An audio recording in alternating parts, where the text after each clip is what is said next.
A strange man just told me, "The next bus is not real, do not board." What time is it? I don't know. I did know. It was 11:55 p.m. I lose motivation to talk properly when I'm tired, although this was definitely an overreaction. At most, it would have taken an extra second to tell him the time, but I wasn't really thinking. I just wanted to get home, ignoring all social interactions. I didn't even look up to see this man's face. He left without saying anything, limping as he walked, leaving me alone at the bus stop, waiting for the final departure of the night. A single minute past midnight was the usual time on the schedule, although it's almost always late, despite only ever having a few passengers at most. My late shift at work had me used to these empty hours of the night. This specific part of town lacked nightlife entertainment, leaving little reason to be out after dark. The shops were long closed, waiting for the bustling environment of the next morning. Until then, they remained silent. Some had their lights on all night long, spilling echoes of life into an otherwise inactive street. If the rapture occurred with me at this bus stop, it would take a long while for that news to reach me as I simply continue waiting for an ever later, never arriving bus. These are the kind of thoughts I have as I wait in the dark for the bus. The occasional breaks in these thoughts are often caused by me checking the digital sign above me, displaying an estimated time for all upcoming departures, expecting to see 5 minutes or perhaps a more delayed 10 minutes. I hadn't planned on having to read a whole sentence. So as I finished checking the sign, only then did my mind realize that it had not even seen a number. I had checked the sign but did not comprehend the content. My double take showed me what I had missed. The next bus is not real. Do not board. I stared for a moment before looking around. What I expected to see, I do not know. Perhaps some pranksters giggling at their work, or more sinisterly, a shadowy figure looming over to guide this paranormal event. Nothing. I saw nothing. The same street I had become familiar with had nothing new.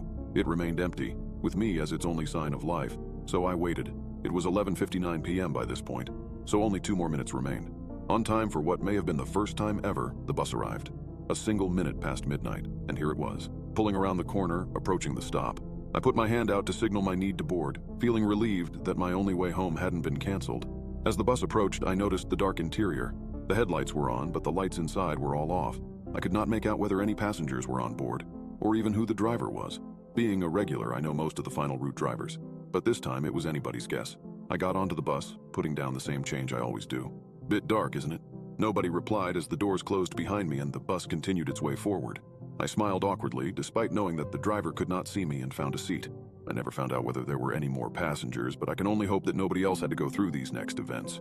Almost immediately, I noticed stops being omitted from the route. A turn missed here, a completely wrong turn taken there. A panic set in that I had somehow gotten onto the wrong bus, despite knowing for a fact that the bus I always get is the only local one that runs this late. Convincing myself that an unfortunate series of road closures had occurred, I remained calm and waited it out. After 10 minutes of this, we had circled back to the stop I had boarded at. In front of us, I noticed a more normal bus, the bus I was supposed to board. The lights were on, with a few passengers. It was waiting at the stop. I spoke slightly louder than the rumble of the engine.